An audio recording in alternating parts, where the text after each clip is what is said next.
Now this one is a very interesting one. ये racing problem है. मैं इसको रेसिंग प्रॉब्लम के नाम से भी काफी बार बोलता हूँ. A hollow sphere, a solid sphere, a disk, and a ring, all having same masses and radius, are rolled down on an inclined plane. If no slipping take place, which one will take the smallest time to cover the given length? तो straight away answer अगर देता हूँ तो solid sphere सबसे पहले पहुंच जाएगा.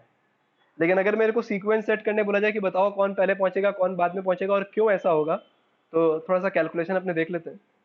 सो let us begin by drawing an incline plane. तो incline plane is something like this, incline at an angle theta. तो स्लिपिंग वाला केस नहीं है, रोलिंग वाला केस है. स्लाइड अगर करके सब कोई अगर एक साथ आएंगे तो एक साथ ही पहुंचेंगे, but we are dealing with the case of rolling. तो मैं यहाँ पे एक अननोन ऑब्जेक्ट मान रहा हूँ हैविंग रेडियस ऑफ जाइरेशन के, ताकि अपने एक जनरल आंसर निकाल पाए इन सब के लिए.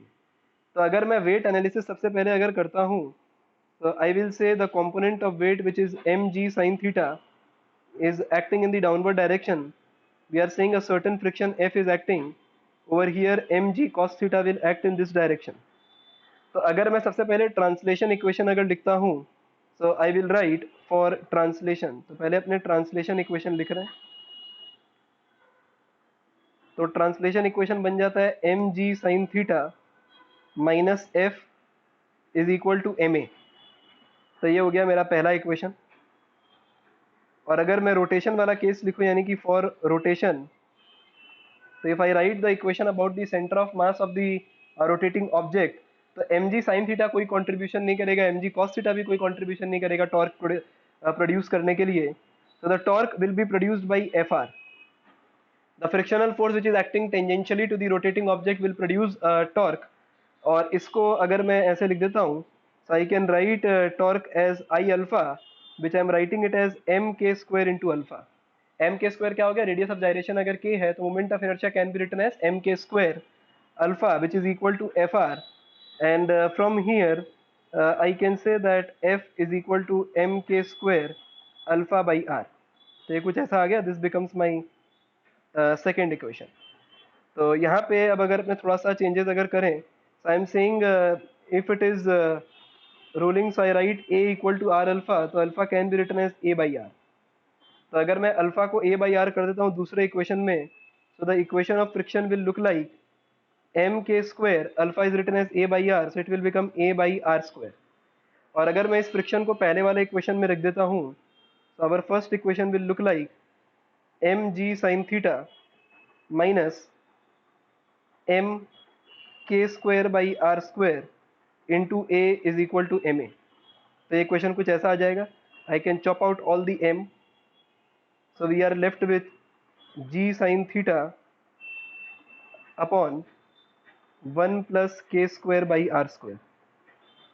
तो ये बन जाता है हम लोगों का एक्सिलरेशन का formula, g sin theta upon 1 plus k square by r square. So we obtained this formula g sin theta upon 1 plus k square by r square. अब मैं इसको यूज करता हूँ. So we are saying that acceleration is equal to g sin theta upon 1 plus k square by r square. तो if I make a small table over here, तो मैं जैसे object लिख देता हूँ यहाँ पे, और यहाँ पे लिख देता हूँ उसका मोमेंट ऑफ इनर्शिया यानी कि I.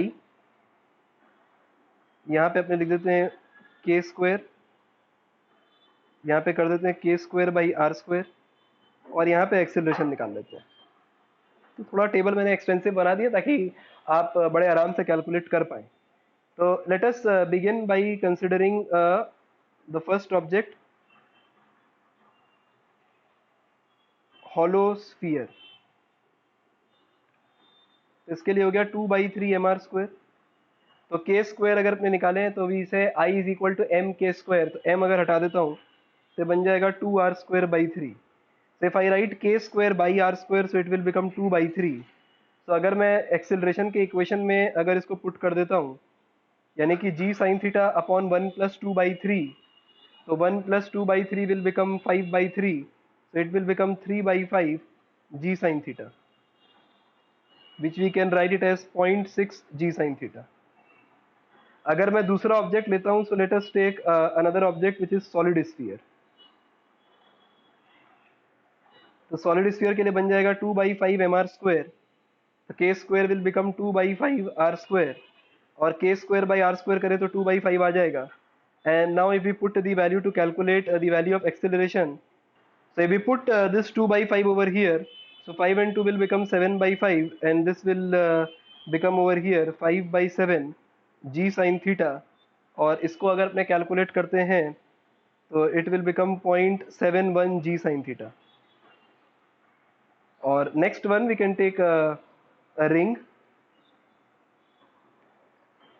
तो रिंग अगर लें तो ये हो जाएगा mr स्क्वायर, तो इसके लिए आ जाएगा आर स्क्वायर बाई के स्क्वायर बाई आर स्क्वायर का वैल्यू आ जाएगा 1। एंड अगर इसको सॉल्व अगर अपने करते हैं तो ये बन जाएगा 1 + 1 नीचे में हो गया 2, यानी कि हाफ जी साइन थीटा या 0.5 जी साइन थीटा। एक और ले लें, चलो एक और ले लेते, जगह है हमारे पास। Fourth one, let us take a disc.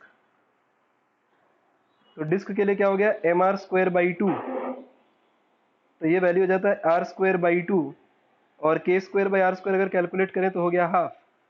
तो अगर मैं यहाँ पे हाफ पुट कर देता हूँ तो 1 + हाफ विल बिकम 3/2, तो 2/3 बन जाएगा ये इधर g sine theta, which is equal to 0.67 g sine theta. तो अब आप आराम से सीक्वेंस डिसाइड कर सकते हैं, जिसका एक्सेलरेशन ज़्यादा होगा वो जल्दी आ जाएगा। तो जिसका एक्सेलरेशन ज़्यादा होगा अगर वो जल्दी आ जाएगा, तो मैं अगर सीक्वेंस बताऊं तो the one that is going to win the race is going to be solid sphere, तो ये पहले आएगा। इसके बाद कौन आ रहा है, 0.67 यानी कि डिस्क। इसको तुम सॉलिड सिलेंडर भी ले सकते हो, सॉलिड सिलेंडर का भी moment of inertia mr square by 2 होगा। इसके बाद कौन आ रहा है, इसके बाद में देख रहे हैं कि हॉलो स्फीयर आ रहा है। And then in the end what is going to come, so in the end we will be left with ring या फिर हॉलो सिलेंडर। हॉलो सिलेंडर का मोमेंट ऑफ इनर्शिया क्या होता है, mr स्क्वायर ही होता है। तो ये जो है ये सीक्वेंस कुछ ऐसा हो जाएगा कि पहले आएगा सॉलिड स्फीयर, फिर आएगा डिस्क, फिर आएगा हॉलो स्फीयर, फिर आएगा रिंग। तो हम लोगों ने क्वेश्चन भी आंसर कर दिया और उसके पीछे का पूरा रीजन भी जान लिया।